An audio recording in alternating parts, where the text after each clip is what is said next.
आगे बढ़ते हैं। पेशावर प्रेस क्लब की जानिब से सहाफ़ियों और उनकी फैमिलीज़ के लिए तारीखी अटक खुर्द का एक रोज़ा टूर का एहतमाम किया गया है। ट्रेन में सहाफ़ियों की खूब मौज मस्ती जारी है। मजीद बता रहे हैं पेशावर से बोल न्यूज़ के नुमाइंदे नवाब शेर। जी नवाब। पेशावर प्रेस क्लब की जानिब से सहाफ़ियों और उनकी फैमिली के लिए एक रोज़ा टूर का अहतमाम किया गया है, जो कि पेशावर से अटक खुर्दा तक ट्रेन में सफ़र करेंगे।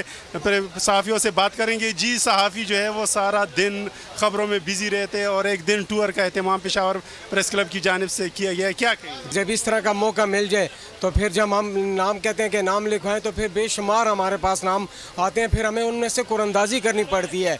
तो लिहाजा इस तरह के टूर हम इंशाल्लाह करवाते रहेंगे। Peshawar press club tour committee और हमारे चेयरमैन अभी अरशद अजीज़ मलिक साहब भी आए थे, उन्होंने हमें यहाँ से की, तो बहुत मज़ा आएगा इंशाल्लाह। जैसा कि आप लोग देख रहे हैं कि जो सहाफ़ी है वो पेशावर से लेकर अटक तक जा रहे हैं। और जो बहुत शुक्रिया नवाब शेर। सब्सक्राइब करें और बेल दबाएं ताकि कोई खबर रह न जाए।